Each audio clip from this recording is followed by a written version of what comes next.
You were taught the planets are real, that we orbit the sun, that the stars are fixed, that space is a place. But what if it's not? What if space is part of the story, and the planets aren't what you think they are? In this episode, we're questioning everything about the sky, what the planets really are, what they were originally called, and why the world's most ancient civilizations told a very different story, because the deeper you look, the more the stars start to look scripted. Most of us have never looked at a planet ourselves. We trust satellite images, textbooks, 3D models. But when people started filming the sky with zoom cameras, like the Nikon P900, the planets didn't look like solid rocks at all. They looked liquid, vibrating, alive. Not like objects millions of miles away, more like frequencies, moving, pulsing, sometimes shifting shape. And if you've ever felt like the stars were watching you instead of the other way around, you're not alone. The ancients didn't see planets as dead things. They called them wandering stars, living light beings. Each one had a character, a story, a personality. They weren't gas giants, they were forces. Venus wasn't a planet, she was Inanna. Mars was Nergal, the bringer of fire. Jupiter was Marduk the king, Saturn was something darker. These names weren't just stories. They were part of how people mapped the sky, tracked time, and navigated energy. Then came the reset. The names changed, the stories were rewritten, and the planets became science. The way the planets move is incredibly precise. So precise, it's become predictable to the second. We build calendars, launch missions, and track destinies by their paths. But that kind of precision raises questions. If they're random space rocks, why do they follow perfect geometry? Why do their cycles match religious holidays, historical events, and personal life changes? Here's where it gets interesting. Modern space theory says the universe is infinite. Well, you're a speck. Nothing out there is conscious, and we've only scratched the surface. But older traditions across cultures say the sky is a mirror, that the heavens reflect what's happening here, that the stars carry memory, not distance, that the planets aren't destinations, but symbols. And when people start looking too closely at the patterns, they're often called dreamers, conspiracists, or mystics. But what if they're remembering something? Something that was removed from modern science because it points to something outside the current system. They told us space is endless, that the planets are just rocks and gas, that the stars are fixed, the orbits are precise, and the sky never lies. But the more you look at it, the more it starts to feel scripted. What if what we've been told about the planets isn't the full story? What if space isn't just out there, but part of something designed? In this episode, we're going to look at why planets don't look like they should through personal footage, how ancient civilizations described them, why the same stories appear across different cultures, and why the sky seems more like a clock than a cosmos. This isn't about denying anything, it's about asking the question, what are we really looking at when we look up? Most of us have only ever seen planets through textbook images or CGI renders, but what happens when people film them on their own? With high zoom cameras like the Nikon P900, the footage starts to raise questions. The planets don't look like solid balls of rock, they shimmer, they ripple. They vibrate like water or waves, more like light forms than objects. There are even moments where stars and planets seem to shift like they're reacting to more than just movement, as if they're part of a field, not a physical backdrop. Every ancient culture had names for the wanderers in the sky, but they didn't describe them as places. They described them as beings, forces, presences. In Mesopotamia, Venus was Inanna, Mars was Nergal, the bringer of war and fire. Jupiter was Marduk, the king of cycles. Saturn was the god of time and endings.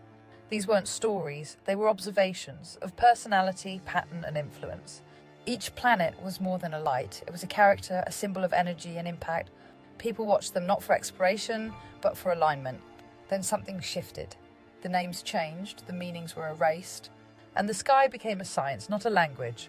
The planets move in perfect cycles, to the second. You can track them with software, predict eclipses, measure alignments years in advance, but that kind of precision raises questions. If the universe is random, why does it behave like a machine? Why does the sky run like a clock? Astrologers once used it to read energy, priests used it to plan rituals. Kings used it to pick coronation dates. Even now, major events happen on planetary alignments, whether we're told about them or not. It's not about belief, it's about pattern. And the pattern feels designed. Maybe the sky is more symbolic than we think. Maybe what we're looking at up there isn't just space, but a mapped system, with layers, memory, and meaning. You've probably felt it, that certain planets feel a certain way, that certain alignments stir something in you, that the sky isn't just background, it's interactive. ancient cultures didn't separate the heavens from the soul. They believed the stars were part of us. And maybe they still are. If the planets are just lifeless rocks, why do they move like code? Why were they described as gods, guardians, and messengers across every culture? And why does modern science tell us not to look deeper, just to believe what we're told? Maybe the sky isn't lying, maybe it's speaking in symbols. And maybe what we were taught to ignore was actually the key to something bigger. You don't have to believe anything, just look for yourself. Film the planets, read the old names. Watch how the sky responds when you stop treating it like background and start treating it like a signal. That's why certain stars disappear from charts. Why the sky doesn't look the same every decade. Why so many people report seeing things in the sky that no one else does. Maybe the sky reacts to your field. Maybe when you start to remember who you are, it remembers you too. What if the sky isn't just a calendar? What if it's a record? Ancient tribes believed the stars stored memory, not just of time, but of souls, events, even forgotten lands. Some said the stars shift position not because the Earth moves, but because the construct is responding to consciousness. Here's what no one wants to admit. If the sky holds your memory, then constantly pointing you at planets, stars and galaxies keeps you chasing, not recalling. You're told to look up for aliens, up for answers, up for salvation. But the more they train your eyes on the stars, the less time you spend looking within. That's the trick, keep you focused on external space so you never decode the internal signal. Because when you remember who you are, you stop orbiting the system. And when enough people do that, the sky changes, the story breaks, the signal collapses, and something real begins. Here's what no one questions anymore. Why is time based on the planets? Why do we track hours, years, ages by the movement of things we can't even touch? Time zones, calendars, even religious holidays, they're all mapped to planetary alignments. But here's the twist. If the planets are part of a symbolic system, then time isn't just a measure, it's a program. One that keeps you in ritual cycles, one that pulls your energy back to the same emotional patterns, relationships, mistakes. And every time a planet returns, you repeat something you thought you outgrew. It's subtle, it's beautiful, it's clever, but it's a loop. And the only way to exit that loop is to step outside the timeline that was built for you. What happens when people unplug from the sky script? Time starts to feel strange. Memories begin surfacing with no explanation. The planets stop affecting you the same way. The sky stops being above you and starts being beneath you. People report seeing new lights, new star formations, dreams that don't match Earth's history. Because when you no longer sync with the grid, you start syncing with your original memory. That's the moment the system panics, because the sky isn't fixed. It responds, and when enough people remember, the whole map changes. You weren't made to orbit, you weren't made to obey the stars. You weren't born to serve a sky that doesn't even speak your name. You are not a child of the planets. You are not a piece of dust in an empty void. You are the memory they buried, the signal they feared, the one who sees through the shimmer. So when you look up tonight, don't wonder what's out there. Remember what's in here. Because the sky isn't the limit, it's the mask.